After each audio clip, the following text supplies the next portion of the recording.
Hi friends, hope you're all doing well. Okay, so I have a quiz for you. Okay, so this happened many years back at the very start of my career, and I was so thrilled because it is an end-to-end implementation. So UAT was successful. Okay, and we went live, and the day one was pretty quiet, reasonably quiet. So we were all very happy. So it is a day two, and there was a major escalation. Okay, day two, and escalation right up to the senior management, and the senior management spoke to my project manager saying there is a P1 issue that you need to get on straight away. Okay, so he then passed on that information to me and my team saying that, guys, there is a P1 issue that we need to look into. Okay, then we started looking into the issue. Okay, and the issue is a HR specialist has put in about 30 odd new employees into the system on day one of go live. Day two, those employees are missing. Okay, so that's the issue, right? Then we were wondering, how come employees could be missing from the system? This is quite odd. Then we thought, okay, we'll check some of the basic checks, that we do, isn't it? So we were checking, was there an outage? Okay, and they confirmed, there is no outage, right? Was there a network issue? Okay, they said, no, there is no network issue. Then we were wondering what could be the issue. Then we spoke to the user, and the user was a bit annoyed, frustrated, because it is almost a day's work, okay, which has kind of gone waste. And that time, there wasn't a proper change management type of team. There is no kind of system adoption and stuff.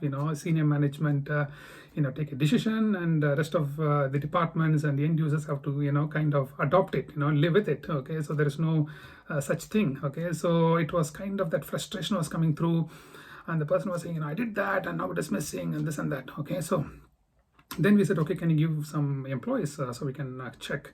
So we got some employee details, personal details. So we logged into production, check that, and those people are missing. And then we said, okay, hang on a minute.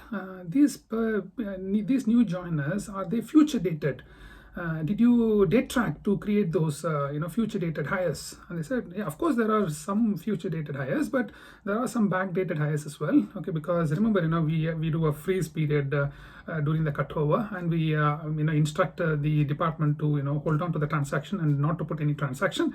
And once we release the instance, they will start to put all the transactions. So we checked some backdated hires, we checked some future dated hires. There was no trace of those employees in the system. Right, so we were wondering, what could be wrong. So, and we said, okay, how did you do it? Did you follow the SOP? And the user confirmed, yeah, I followed the SOP. Then we were wondering, did you click on the save button? Did you click on the submit button? And they said, yeah, I did all of that. Okay, so did you abruptly close the browser? Okay, he said, no, I didn't do that. So then we were wondering, okay, what could be wrong? Okay, then we thought, okay, we'll go to the user and sit next to the user to find out what exactly is happening. So we went to his desk, okay, and he was all ready, okay, to kind of show what exactly he has been doing, okay, everything, and he was kind of doing all the steps, okay, and the steps was perfectly fine. He did exactly the steps as per the SOP. Everything was fine. Clicking on the submit button, everything was fine. Then when I looked closer, I found out what the issue was. Okay, I will give you 10 seconds, okay, for you to find out what could be the issue. Okay, then I will reveal the answer. Okay, so the timer starts now.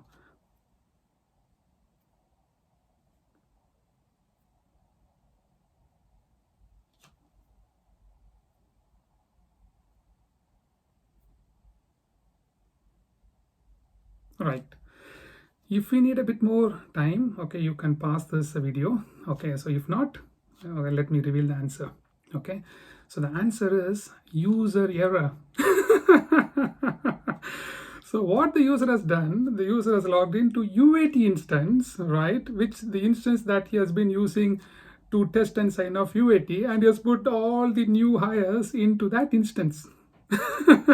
So when we noticed that, we as a project team, we were relieved, okay, and the user was a bit embarrassed, and he had to repeat all the transaction back into live on day two. Okay, so that was a big relief, right? But I mean, to be fair to the user, right, I mean, those days I can't even remember whether there were color schemes, especially in Oracle EBS. I wasn't sure whether there was color scheme to differentiate between various instances. So this is going many years back, okay? And I know that this sort of issue will never happen. I mean, especially in Oracle Cloud, because every instance, we have a different color scheme, isn't it? So this issue is unlikely to happen. But that was a great experience, and we had a laugh about it, okay? And I hope you cracked the quiz, okay? And I hope you enjoyed this as well, okay? Thanks for listening. Bye bye.